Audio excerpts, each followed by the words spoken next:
TNT Urdu voice میں خوش آمدید۔ آئیں آج کی کہانی سنتے ہیں۔ میری زندگی کا 1 سال کہیں گم ہو گیا ہے۔ یہ عجیب گمشدگی ہے۔ ایسا بھی نہیں ہوا کہ میری یادداشت کہیں کھو گئی ہو اور مجھے کچھ یاد نہ ہو۔ یہ بات 1 سال پہلے کی ہے جب میں بیمار ہوئی تھی۔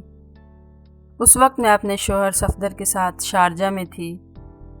صفدر نے یہاں ایک مقامی باشندے کے ساتھ مل کر اپنا کاروبار سیٹ کر رکھا تھا جو بہت کامیابی سے چل رہا تھا۔ ہمارے پاس ایک شاندار گاڑی تھی۔ صفدر کو جب کاروبار سے فرصت ملتی تو ہم لانگ ڈرائیو پر نکل جایا کرتے۔ یہی ہماری تفریح ہوا کرتی تھی۔ زندگی ٹھیک ہی گزر رہی تھی کہ اچانک میں بیمار ہو گئی، اور بیمار بھی ایسی کہ بستر سے جا لگی تھی۔ گھر کا پورا نظام درم برم ہو کر رہ گیا تھا۔ صفدر میری اس بیماری سے بہت پریشان تھے۔ انہوں نے کچھ دنوں کے لیے ایک نرس بھی رکھی تھی، لیکن نرس بھی کب تک ساتھ دے سکتی تھی۔ ایسے میں کراچی سے آپا کا خط آ گیا۔ انہوں نے یاسمین کے بارے میں لکھا تھا کہ اس نے انٹر کر لیا ہے، رزلٹ آنے میں ابھی دیر ہے اور وہ تفریح کے لیے شارجہ آنا چاہتی ہے۔ یہ بہت اچھا موقع تھا۔ میں نے جب صفدر سے تذکرہ کیا تو وہ کچھ الجھ سے گئے۔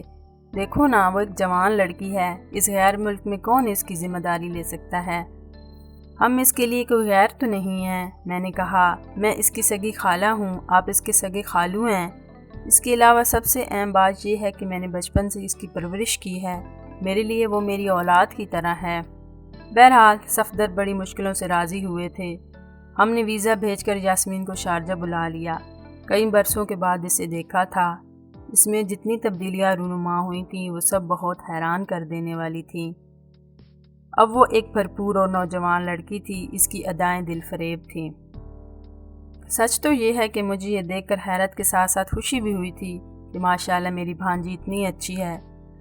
خود صفدر بھی اس کی تعریف کرتے رہے تھے۔ صرف اتنا ہی نہیں بلکہ اس نے گھر کو بھی سنبھال لیا تھا، میری خدمت کرنا، مجھے وقت پر دوائیں، کھانا وغیرہ دینا۔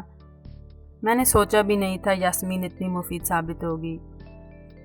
میں یہ چاہتی تھی کہ صفدر یاسمین کا خیال رکھیں، اسے سیر و تفریح کے لیے لے جایا کریں۔ میں اگر اس قابل ہوتی تو یہ سب کچھ خود کر سکتی تھی، لیکن میں تو بستر پر لیٹی ہوئی تھی۔ بہرحال میرے کہنے سننے پر صفدر اس کو اپنے ساتھ لے جانے لگے تھے۔ میری اپنی دنیا میرے کمرے تک محدود ہو کر رہ گئی تھی۔ میں نہیں جانتی تھی کہ برابر کے کمروں میں کیا ہو رہا ہے۔ کچھ دنوں کے بعد ہوا یہ کہ یاسمین نے زیادہ وقت دوسرے کمروں میں گزارنا شروع کر دیا، جہاں سے صفدر اور یاسمین کی آوازیں آتی رہتی۔ دونوں ایک دوسرے سے اب بہت بے تکلف ہو چکے تھے۔ شروع میں تو میں نے کوئی دھیان نہیں دیا، لیکن پھر عورت والی حس جاگ اٹھی۔ کوئی نہ کوئی بات ضرور تھی۔ دونوں بہت تیزی سے ایک دوسرے کے قریب آتے جا رہے تھے۔ صفدر اب تقریباً روزانہ ہی یاسمین کو گاڑی میں بٹھا کر کہیں لے جاتے اور رات گئے ان کی واپسی ہوا کرتی۔ اسی دوران میں اپنے بستر پر کروٹیں لیتی رہتی، طرح طرح کے خیالات پریشان کرتے رہتے تھے۔ یاسمین کا یہ حال تھا کہ وہ اسی طرح میری خدمت کر رہی تھی جس طرح پہلے کیا کرتی تھی۔ اس معصوم لڑکے کے روپ کیسے تھے، کتنے بھیانک، کتنے انوکھے، کتنے وحشتناک۔ ایک دن میرے لیے بہت حیرت کا تھا۔ اس دن صفدر ذرا جلدی آ گئے تھے اور آتے ہی میری مسیری کے پاس والی کرسی پر بیٹھ گئے۔ ان کے چہرے پر کشمکش کے آثار تھے۔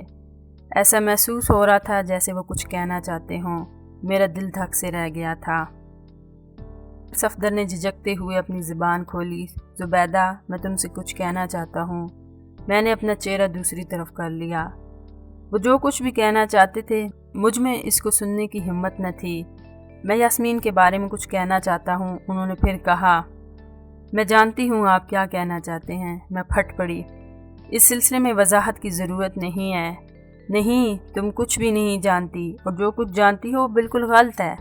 صفدر نے کہا، یاسمین شادی کے لیے پر تول رہی ہے۔ مجھے نہیں معلوم تھا وہ ایسی لڑکی ثابت ہوگی، اور خود محمود بھی اس کے لیے پاگل ہو رہا ہے۔ محمود؟ کون محمود؟ میں نے چونک کر صفدر کی طرف دیکھا۔ ارے بھائی، اپنا سیلز مین۔ تم تو اس کو اچھی طرح جانتی ہو، دونوں کی میں نے ملاقات کرا دی تھی۔ بس یوں ہی اس کے بعد سے یاسمین بس اس کی ہو گئی ہے۔ روزانہ شام کو اسی کے ساتھ تفریح ہوتی ہے۔ میں نے 1-2 بار یاسمین کو سمجھانے کی کوشش کی، لیکن پھر اس کا رویہ دیکھ کر خاموش ہو گیا، اور اب مجبوراً تمہیں بتا رہا ہوں۔ اف خدایا، میرے سینے پر کتنا بڑا بوجھ ہٹ گیا تھا، میں اس کو بیان نہیں کر سکتی۔ پورے بدن میں ایک نئی توانائی سی آ گئی تھی۔ میں محمود کو اچھی طرح جانتی تھی، وہ ایک اچھا لڑکا تھا، پڑھا لکھا، خوش شکل۔ اگر یاسمین نے اس سے دوستی کر لی تھی اور دونوں ایک ہونا چاہتے تھے تو اس میں کوئی برائی نہیں تھی۔ صفدر کے اس انکشاف کے بعد اتنا ہوا کہ میں مطمئن ہو گئی۔ پھر اس رات جب یاسمین میرا کھانا لے کر میرے کمرے میں آئی تو میں نے پیار سے اسے بٹھا لیا۔ یاسمین، میں نے ایک خبر سنی ہے، بتاؤ اس میں کہاں تک سچائی ہے؟ آپ نے ٹھیک سنا ہے خالہ امی، اس نے اپنی گردن جھکا لی۔ محمود بہت اچھے ہیں۔ ہاں وہ واقعی ہی بہت اچھا ہے، میں مسکرا دی۔ اور اب تم مجھ پر چھوڑ دو، میں سب ٹھیک کر لوں گی۔ اس دوران میری 1-2 بار محمود سے ملاقات ہوئی، لیکن وہ اتنا شرمیلا ثابت ہوا کہ کھل کر میری باتوں کا جواب بھی نہیں دے سکا۔ یہ تو سب کچھ ہو رہا تھا، لیکن میری بیماری بڑھتی جا رہی تھی۔ پھر میں نے اور صفدر نے سوچا کہ شارجہ میں رہنے سے بہتر ہے کہ مجھے پاکستان بھیج دیا جائے، ہو سکتا ہے وہاں کی آب و ہوا میری بیماری کا علاج ہو سکے۔ اس طرح میں، صفدر اور یاسمین پاکستان آ گئے۔ جہاں میں اپنے گھر اتری تھی، یاسمین اپنے گھر چلی گئی اور میرا علاج ہونے لگا۔ پاکستان آنے کے بعد میں نے صفدر کے مزاج میں ایک عجیب سی تبدیلی محسوس کی۔ وہ کچھ بدلے سے نظر آ رہے تھے، بالکل مختلف، جیسے مجھ سے کوئی واسطہ ہی نہ ہو۔ پھر ایک دن انہوں نے میرے سر پر ایک قیامت نازل کر دی۔ میں نے جو اپنی کہانی کے آغاز میں لکھا تھا کہ میں نے اپنا 1 سال کہیں گم کر دیا ہے، تو بات کچھ ایسی ہی ہے۔ کاغذات کے مطابق صفدر مجھے شارجہ میں 1 سال پہلے طلاق دے چکے تھے۔ صرف اتنا ہی نہیں، بلکہ انہوں نے طلاق کے فوراً بعد یاسمین سے شادی کر لی تھی۔ ہاں، اسی یاسمین سے جو میری بھانجی تھی، جس کو میں نے ہمیشہ اپنی اولاد سمجھا، ماں بن کر جس کی پرورش کی تھی، جو محمود سے شادی کرنے والی تھی۔ پھر اچانک سب کچھ بدل کیسے گیا؟ یہ کتنا بڑا دھوکہ تھا۔ پھر صفدر کس مزاج کا شخص تھا؟ اگر اس نے 1 سال پہلے مجھے طلاق دے دی تھی تو پھر وہ کس حیثیت سے میرے ساتھ 1 سال سے رہ رہا تھا؟ مجھ پر اس کا کیا حق تھا؟ لیکن میں یہ سب کس کو بتاتی، کیونکہ کاغذات کے مطابق وہ 1 سال پہلے مجھے طلاق دے چکا تھا۔ پورے خاندان میں ایک ہنگامہ برپا ہو گیا تھا، اور خدا جانے یاسمین کو کیا ہوا۔ وہ ایک دیوار کی طرح سامنے آ کر کھڑی ہو گئی تھی۔ وہ گھر کو چھوڑ کر صفدر کے ساتھ چلی گئی کیونکہ وہ اس کا شوہر تھا۔ میں بہت دنوں تک ایک صدمے سے نڈھال رہی تھی۔ یہ ایک عجیب سا واقعہ تھا۔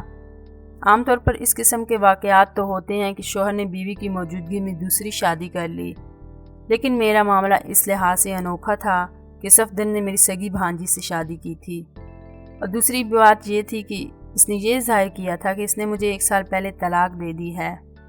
بلکہ یہ بالکل غلط تھا۔ اس شخص نے میری زندگی کا 1 سال کہیں گم کر دیا تھا۔ میں کئی دنوں تک صدمے سے نڈھال رہی، پھر غصہ آتا رہا، اور اس کے بعد یہ سوچنے لگی کہ اپنی اس توہین کا بدلہ کیسے لیا جائے اور کس سے لیا جائے۔ صفدر اور یاسمین دونوں ہی میرے ٹارگٹ ہو سکتے تھے۔ دل اور ذہن نے صفدر کے حق میں فیصلہ دے دیا۔ سارا قصور اسی کا تھا، اسی شخص نے مجھے اس حال کو پہنچایا تھا۔ میں بیان نہیں کر سکتی میں نے 2-3 برس کس طرح گزارے۔ میں نے بالکل خاموشی اختیار کر لی تھی، اپنے غصے اور انتقام کی آگ کو اپنے سینے میں روشن کر رکھا، کسی کو اس کی خبر نہیں ہونے دی۔ سب یہی سمجھتے رہے کہ میں سب کچھ بھول گئی ہوں۔ 3 برسوں کے بعد مجھے ایک خبر سننے کو ملی، ان دونوں کے ہاں ایک بیٹا پیدا ہوا تھا۔ میں اسی قسم کی خبر کا انتظار تو کر رہی تھی، اس لیے ایک شام کچھ پھول لے کر یاسمین کو دیکھنے ہاسپٹل پہنچ گئی۔ اس کے بستر کے پاس صفدر بھی کھڑا تھا، مجھے دیکھ کر حیران رہ گیا تھا۔ خود یاسمین بھی بری طرح بوکھلا گئی تھی۔ ایک لمحے کے لیے یاسمین کی نگاہیں جھک گئیں، جیسے اسے شرمندگی سی ہو رہی ہو۔ کیا آپ مجھ سے ناراض ہیں خالہ؟ یاسمین نے اچانک میرا ہاتھ تھام لیا۔ میں پگھل کر رہ گئی۔ کتنے برسوں کے بعد اس نے اتنی اپنائیت سے میرا ہاتھ تھاما تھا، مجھے خالہ کہہ کر پکارا تھا۔ اب کیسی ناراضگی، جو ہونا تھا وہ ہو گیا۔ اب سب کی اپنی اپنی زندگی ہے، میں دھیرے سے بولی۔ میں خود بھی آپ سے ملنے کا سوچ رہی تھی خالہ، اس نے کہا، لیکن آپ کی ناراضگی کی وجہ سے ہمت نہیں ہوئی تھی۔ بس اس قسم کی باتیں کرنے کی ضرورت نہیں ہے، میں تمہارے بچے کے لیے بہت سے جوڑے لے کر تمہارے گھر آؤں گی۔ یاسمین کے ہونٹوں پر ایک شرمندہ سی مسکراہٹ نمودار ہوئی۔ میں کچھ دیر یاسمین سے ادھر ادھر کی باتیں کر کے واپس آ گئی۔ جب کچھ دنوں کے بعد پتہ چلا کہ یاسمین کو ہاسپٹل سے چھٹی مل گئی ہے اور وہ اپنے گھر میں ہے، تو ایک دن میں بھی اس کے گھر پہنچ گئی۔ نہیں، یہ سب کچھ اتنی آسانی سے نہیں ہوا تھا۔ میرے پاس یاسمین کے بچے کے نئے جوڑے تھے اور پیٹرول سے بھرا ہوا ایک کین بھی۔ میں نے اتنا پیٹرول بڑے جتن سے قطرہ قطرہ کر کے جمع کیا تھا اور اسی دن کے انتظار میں بچا رکھا تھا۔ آدمی جب پاگل ہو جائے، اس پر جنون سوار ہو جائے تو اسی قسم کی حرکتیں کرتا ہے۔ اس کے لیے کوئی بھی بات پھر نارمل نہیں ہوتی۔ میں ان کے گھر دن میں نہیں گئی بلکہ رات کے وقت گئی تھی، اور وہ بھی یہ اندازہ کرنے کے بعد کہ دونوں سو رہے ہوں گے۔ میں جب ان کے گھر پہنچی تو پورا محلہ بھی سو رہا تھا۔ میں نے بڑے اطمینان کے ساتھ ہر طرف پیٹرول چھڑک دیا، دروازے تک کو بھگو دیا۔ اس کے بعد دروازے پر دستک دی۔ دستک کے جواب میں صفدر ہی نے دروازہ کھولا تھا اور میں اندر داخل ہو گئی۔ یاسمین بھی اٹھ کر چلی آئی تھی، وہ بھی مجھے دیکھ کر حیران ہو رہی تھی۔ خالہ، آپ اس وقت؟ ہاں، میں نے بچے کے جوڑے اس کی طرف بڑھا دیے۔ یہ میں بچے کے لیے لائی ہوں، اور دوسری بات یہ ہے کہ میں نے سوچا کہ آج چل کر آگ بجھا لوں۔ آگ بجھا لوں؟ یاسمین بڑبڑائی۔ یہ کیا کہہ رہی ہیں خالہ؟ کیسی آگ؟ بیٹا، تم نے حساب یا الجبرا وغیرہ میں پڑھا ہوگا کہ منفی جمع منفی مثبت ہوتا ہے، تو اسی طرح آگ کا معاملہ ہے۔ تم کو تو معلوم ہے کہ ایک آگ تم لوگوں نے میرے دل اور میرے سینے میں لگائی تھی، اور دوسری آگ وہ ہے جو میں آج لگانے کے لیے آئی ہوں۔ اتنا کہہ کر میں نے لائٹر نکال لیا۔ بیٹا، میں نے تمہارے اس پورے گھر کو پیٹرول سے بھگو دیا ہے، پورا مکان آگ کا ڈھیر بن جائے گا۔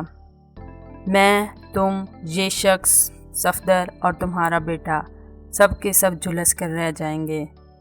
نہیں، صفدر چیخ پڑا، تم ایسا نہیں کر سکتی، اتنا بڑا ظلم نہیں کر سکتی، بے ایمان انسان، اور تو نے جو ظلم مجھ پر کیا ہے اس کے بارے میں کیا خیال ہے تیرا؟